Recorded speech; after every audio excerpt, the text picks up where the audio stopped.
L'heure de la trompette. L'heure de la trompette. L'heure de la trompette.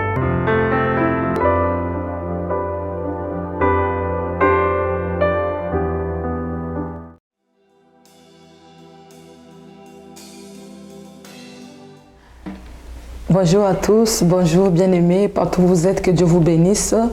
Une fois de plus, nous sommes dans le cadre de notre mission, l'heure de la trompette, et nous avons toujours parmi nous, sur nos plateaux, le pasteur Aymar.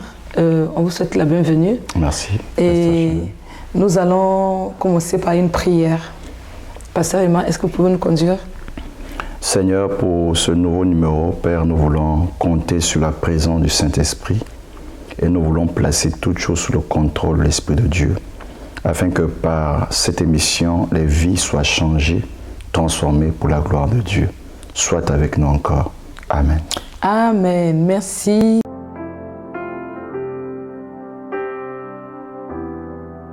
Partout où vous êtes, soyez bénis encore une fois de plus. Aujourd'hui, nous allons parler avec le pasteur Aymar sur un thème, l'instrument dont Dieu se sert. Nous allons parler de l'instrument dont Dieu se sert parce que Dieu a besoin des instruments pour que sa gloire soit manifestée sur la terre. Dieu a besoin des instruments pour se manifester au milieu des hommes. Parce que Dieu ne viendra plus physiquement au milieu des hommes, mais il se sert des instruments qu'il s'est choisi lui-même. Pasteur Aymar, nous voulons parler avec vous de l'instrument dont Dieu se sert. Qu'est-ce que vous pouvez nous dire par rapport à ce thème?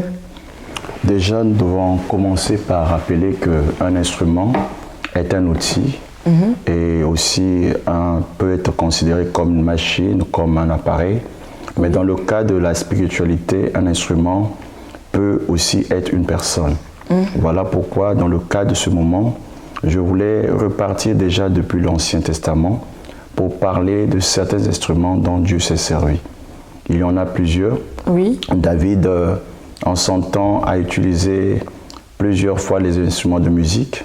Je pourrais parler du cymbale, du tambourin, de la flûte, pour pouvoir exercer son ministère d'adorateur.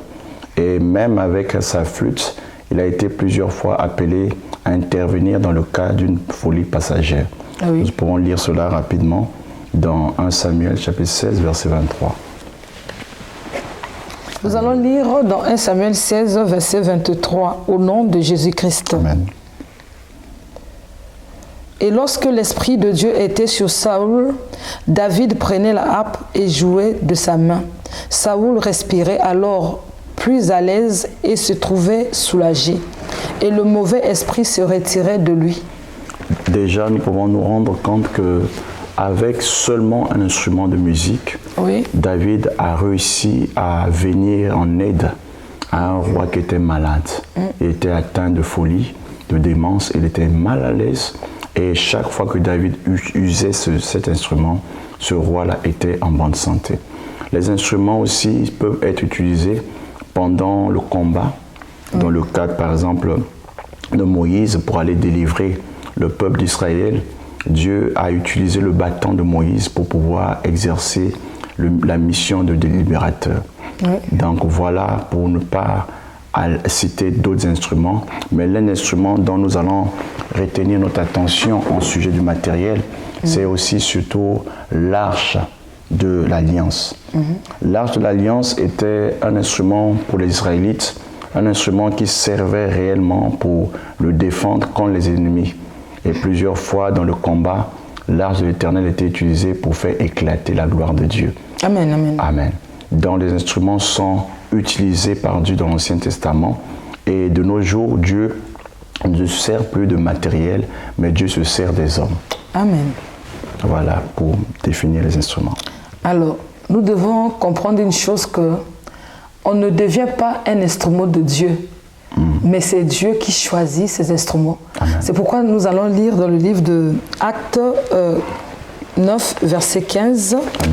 Nous allons voir comment ce que Dieu montre, ce verset nous montre que ce n'est pas un homme qui choisit de devenir l'instrument de Dieu, mais c'est Dieu qui choisit ses instruments. La Bible dit Mais le Seigneur lui dit, va, car cet homme est un instrument que j'ai choisi pour porter mon nom devant les nations, devant les rois et devant les fils d'Israël. Amen. Pasteur Emma. Un instrument, pour le cas de Paul, comme a pu dire la servante de Dieu, était utilisé dans un cas d'évangélisation. Pour pouvoir atteindre les autorités, pour atteindre les nations, Dieu voulait utiliser un homme. Il était là pour être la main de Dieu, le représentant de Dieu auprès de ceux que Dieu voulait sauver. Pour cela, Dieu se servait de Paul et l'apôtre Paul a bien réalisé sa mission. Il y a aussi le Seigneur Jésus-Christ qui était pour Israël un sujet de contradiction. Il devait amener le relèvement et aussi la chute de plusieurs. Comme le dit le livre de Luc au chapitre 2, je pense le verset 34. Amen. Amen. Nous allons lire. Simeon les bénit et dit à Marie, sa mère, voici cet enfant est destiné à amener la chute et le relèvement de plusieurs en Israël et à devenir un signe qui provoquera la contradiction. Amen. Amen. Jésus était un signe qui devait apporter la contradiction parce que son message était différent à comprendre pour ceux de sa génération. Il devait créer deux camps, ceux qui devaient l'accepter et ceux qui devaient le refuser. Mais pour cela, c'était déjà établi d'avance parce que c'était dans le but de Dieu de pouvoir réaliser une mission. Donc chaque fois que Dieu se sert d'un instrument, premièrement, c'est Dieu qui le choisit. Deuxièmement, Dieu lui donne une mission spécifique. Je prends le cas de Moïse. Moïse a été utilisé aussi comme un instrument parce que la mission de Moïse était d'aller délivrer un peuple qui était pendant plus de 430 ans dans la servitude. Et pour cela, Dieu avait besoin d'un instrument humain, d'une personne qui pouvait être son porte-parole et aussi celui qui pouvait être mandaté pour ce genre de mission.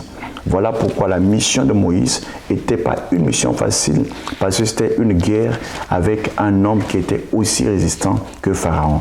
La Bible dit que Moïse ne venait pas seul, mais Moïse venait pour établir la volonté de Dieu. Donc un instrument est choisi par Dieu pour d'abord une mission, faire la volonté de celui qu'il a choisi. Voilà. Amen, amen. C'est la vérité. Et lorsque nous parlons du fait que Moïse est un instrument, nous allons lire le livre d'Exode 3, Exode 3, à partir du verset 9. À partir du verset 9, la Bible dit, « Voici les cris d'Israël sont venus jusqu'à moi, et j'ai vu l'oppression que leur font souffrir les Égyptiens. » Verset 10, « Maintenant va, je t'enverrai auprès de Pharaon. Et tu feras sortir d'Égypte mon peuple, les enfants d'Israël. » Amen. Donc Dieu, lorsqu'il a vu la souffrance de son peuple, il avait besoin d'un instrument qu'il devait utiliser pour faire sortir son peuple de cette souffrance. Et lorsqu'il a rencontré Moïse sur la montagne d'Horeb, il lui a dit que c'est toi que j'ai choisi. Tu dois aller pour aller faire sortir mon peuple de la souffrance.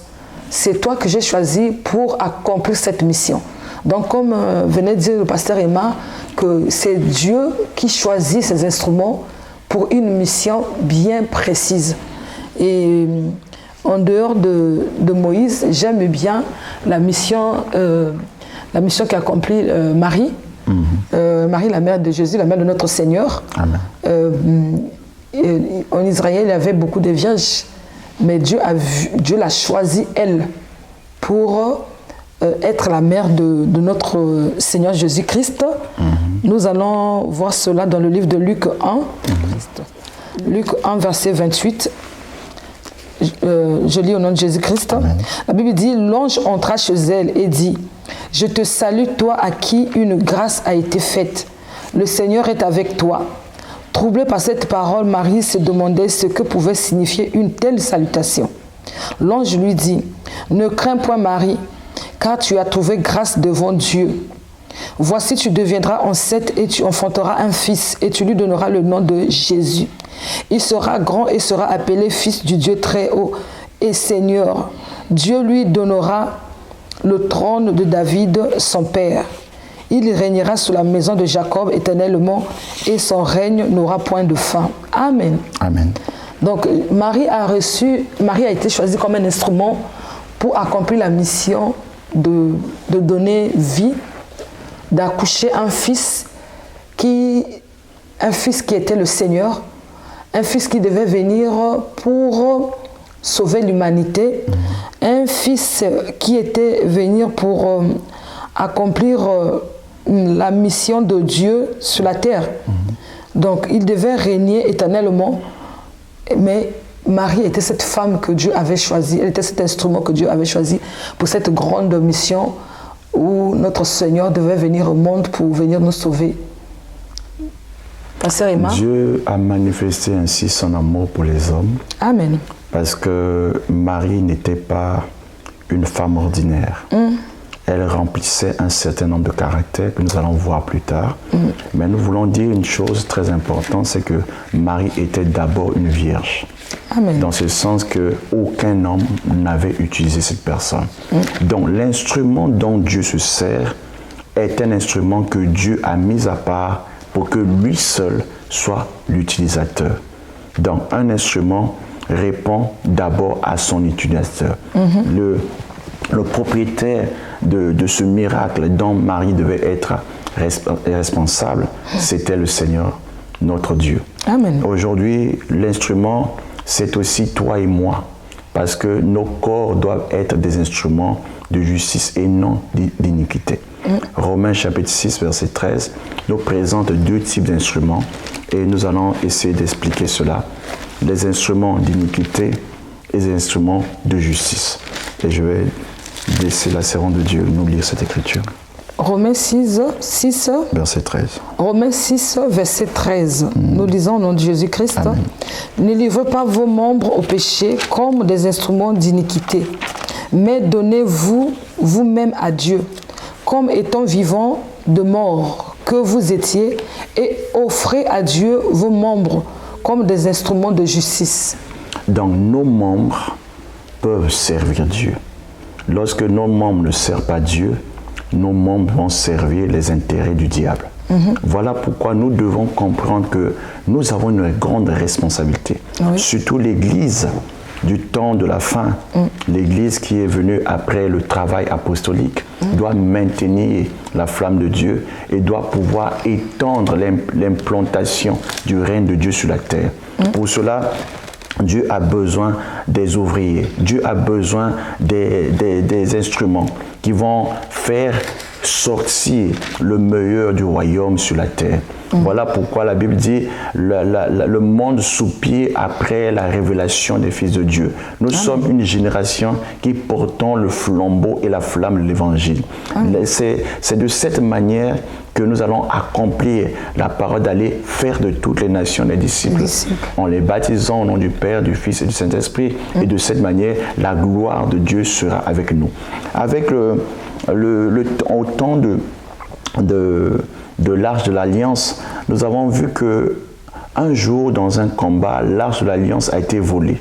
Et quand l'Arche de l'Alliance a été prise, ce jour-là, la Bible nous a présenté que la gloire était bannie, Ikabot, pour dire que Dieu n'était plus avec Israël. La gloire n'existait plus avec Israël. Mais ceux qui ont utilisé l'instrument ne pouvaient pas se servir de cela parce que Dieu ne pouvait pas se manifester avec les mains iniques. Donc, dans ce cadre-là, les Philistins qui ont pris l'instrument qui était l'Arche de l'Alliance, ne sachant pas comment l'utiliser, ne pouvaient pas être réellement un bénéfice pour eux. Les instruments de Dieu doivent servir pour la seule gloire de Dieu. Amen. Donc, nous pouvons aussi noter que dans une maison, nous dit l'apôtre Paul, il y a ce qu'on appelle des vases d'honneur et des vases vils. Dans ce cadre-là, nous pouvons comprendre que les vases doivent être choisis par Dieu et Dieu doit s'en servir pour faire son utilisation. Nous allons lire cela dans 2 Timothée chapitre 2, verset 20.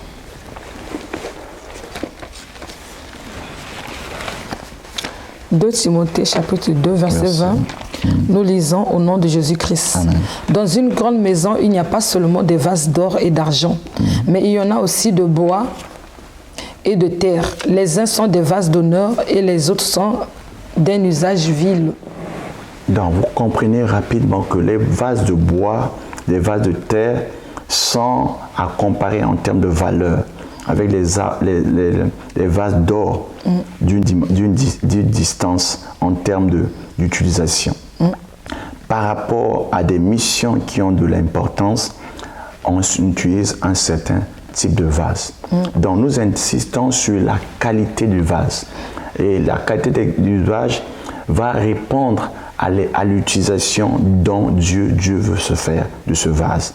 Il y a un vase que j'aime beaucoup parler, avec la servante de Dieu, nous parlons de ce vase, le vase de Jean-Baptiste. Jean-Baptiste était un vase qui devait annoncer au monde la venue du Fils de l'homme. Oui. Il voulait dire aux hommes, voici l'agneau de Dieu qui ôte le péché du monde. Il était donc la voix qui parlait dans le désert pour préparer le chemin du Seigneur. Amen. Voilà.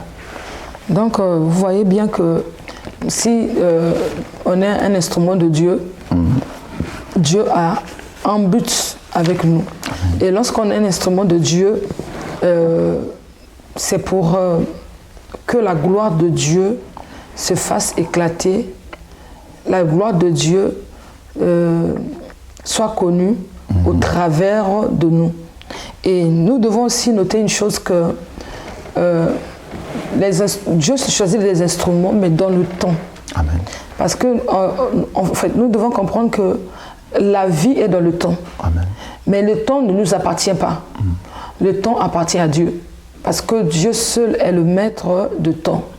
J'aimerais quand même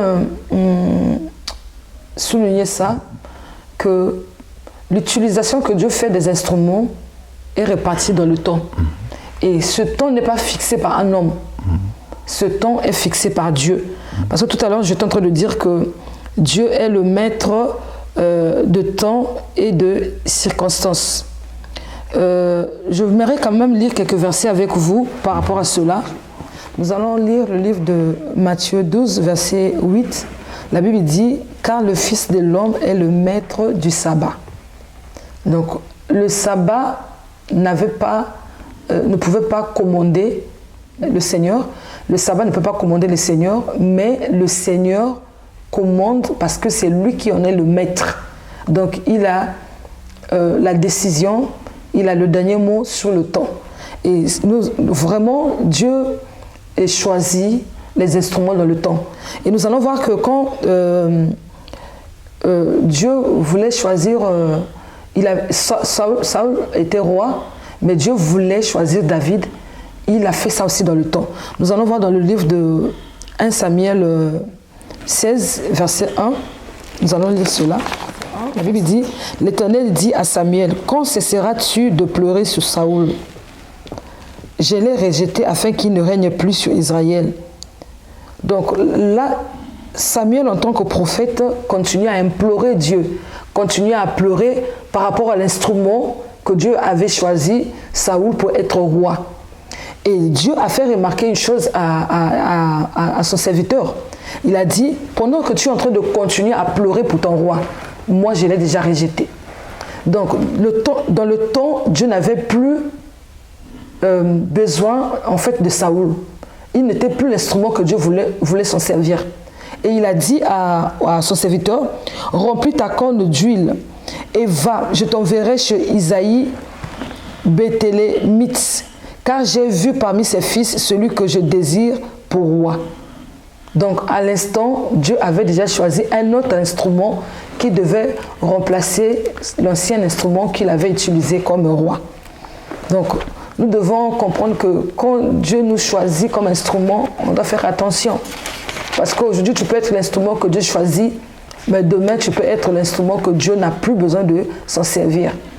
Donc, veillons sur notre manière de faire des choses, veillons sur notre conduite, veillons aussi sur notre obéissance, appliquons la sagesse quand on devient l'instrument que Dieu s'en sert.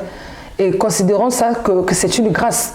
Ne disons pas qu'on est un instrument parce qu'on l'a mérité. Non, personne ne mérite. Parce que Saoul, c'est Dieu qui l'avait choisi. Mais le même Dieu qui avait choisi Saoul, c'est le même Dieu qui l'a rejeté. Et c'est dans le temps qu'il a fait cela. Et il a choisi désormais David. Et par rapport au temps, nous pouvons aussi ajouter encore l'histoire de Élie et de la veuve de Sarepta. Nous allons voir cela dans le livre de 1 Roi 17, verset 8. La Bible dit « Alors la parole de l'Éternel lui fut adressée en ces mots. Lève-toi, va à Sarepta qui appartient à Sidon et demeure là. Voici, j'ai ordonné à une femme veuve de te nourrir. » Donc Dieu a préparé la veuve pour nourrir son serviteur pendant le temps de la famine. Vous voyez que Dieu se sert des instruments dans un temps précis et dans les périodes bien précises. Et aussi, les instruments que Dieu se choisit, il y a des exigences, en fait, que j'aimerais voir avec le pasteur Aymar. Parce que Dieu a des exigences pour choisir ses instruments. Donc, le pasteur Aymar, est-ce que vous pouvez dire quelque chose par rapport à cela? Oui, parlant des exigences, Dieu tient beaucoup sur les exigences et les instruments que Dieu utilise, premièrement, doivent se soumettre à sa volonté. Parce que Dieu utilise les instruments pour faire sa volonté. Quand il a choisi Jérémie, il a donné à Jérémie un mandat de pouvoir réaliser sa volonté et c'est ce que Jérémie a eu à faire. Quand il a utilisé Moïse aussi a exécuté la volonté de Dieu. Donc chaque fois que Dieu se sert d'un homme, c'est aussi pour faire sa volonté. La deuxième exigence qui est aussi importante, c'est que lorsque Dieu se sert d'un vase, c'est aussi pour sa propre gloire. Parce que la gloire, c'est vrai, c'est la gloire de Dieu, mais le privilège revient aussi à l'instrument qui l'exerce. Donc, la gloire de Dieu doit être plus importante que toute chose quand Dieu se sert d'un instrument. Troisième exigence qui est aussi importante, c'est que les instruments de Dieu sont préparés et sont oints par Dieu. Dans le psaume 89, verset 21, nous pouvons lire que David était choisi par Dieu et Dieu l'a oint parce que Dieu devait lui confier une mission bien spécifique. Donc, parlons des instruments sont des moyens pour que Dieu puisse éclater sa gloire. Amen. Amen.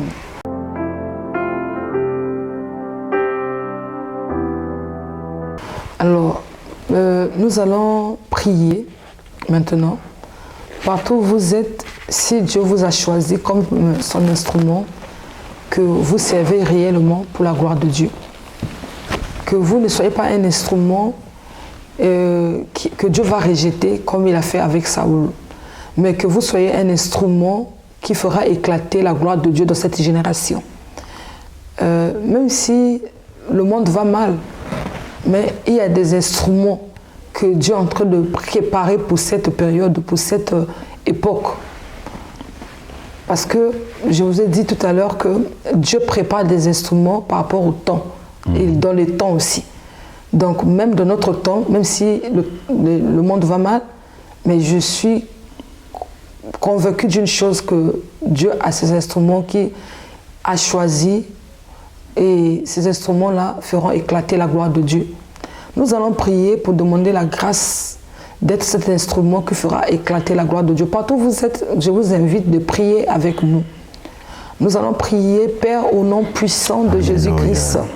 En cette période, Seigneur, nous prions, ô Dieu, que nous fasses grâce d'être ces instruments qui vont servir à faire éclater ta gloire.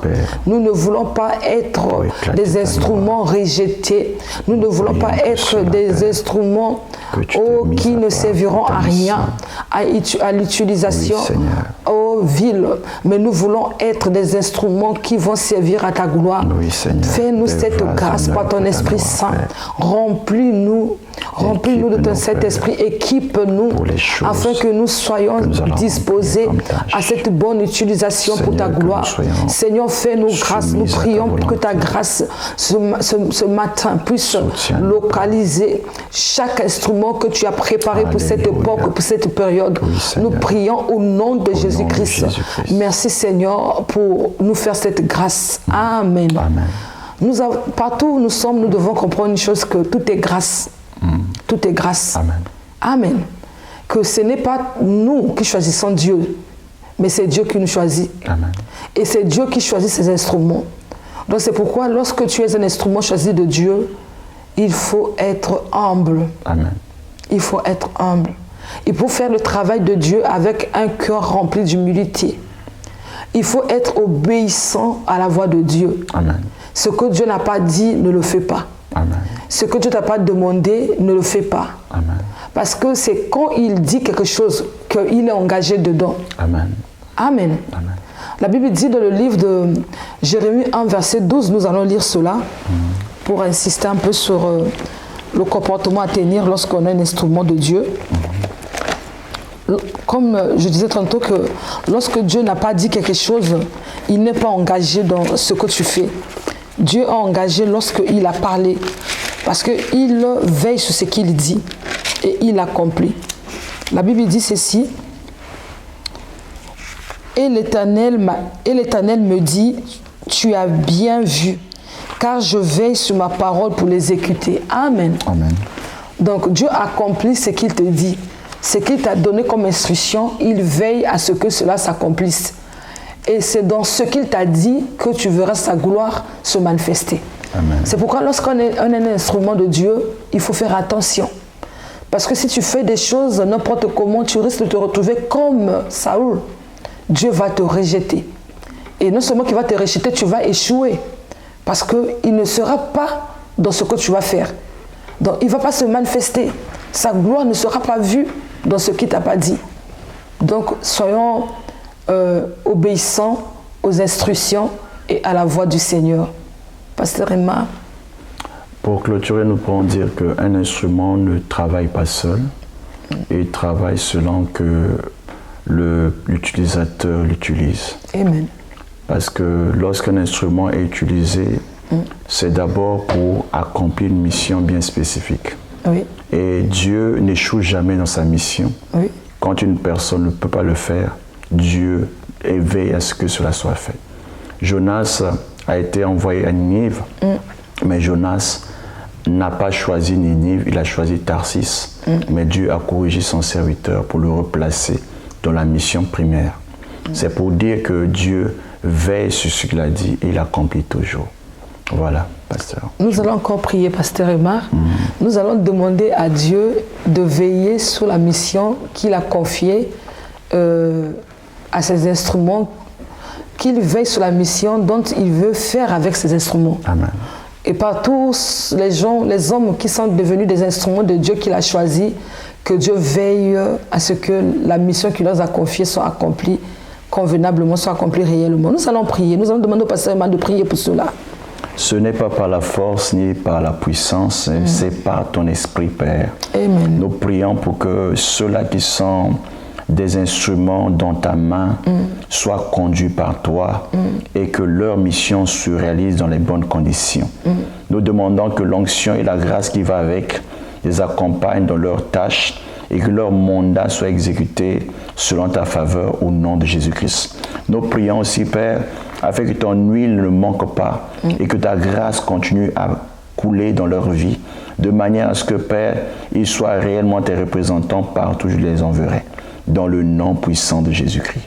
Amen. Amen. Tu ne peux pas servir un Dieu que tu ne connais pas. Amen. Tu ne peux pas devenir l'instrument de Dieu lorsque tu ne le connais pas. Ce n'est pas possible, ça ne se fait pas. Amen.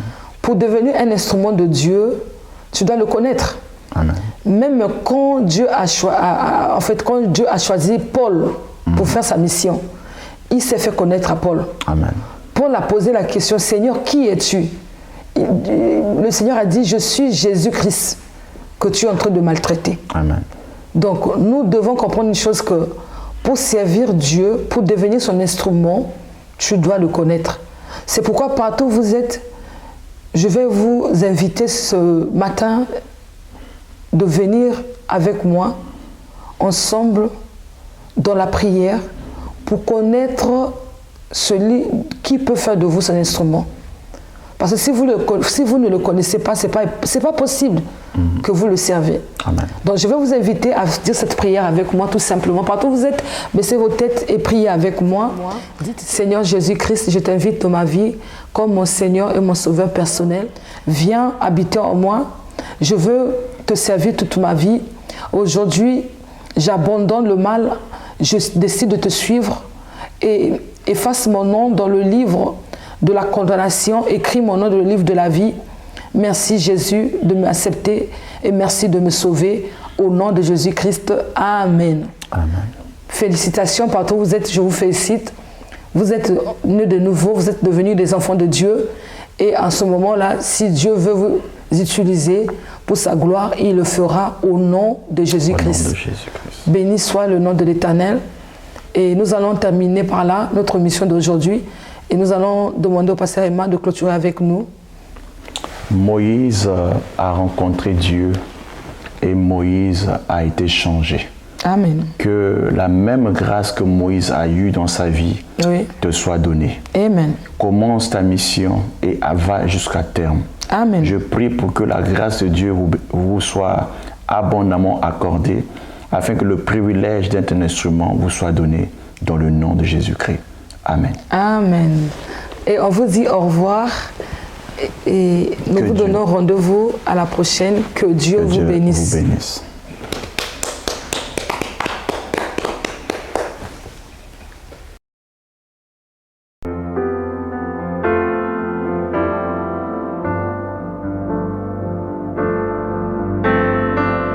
L'heure de la trompette. L'heure de la trompette. L'heure de la trompette.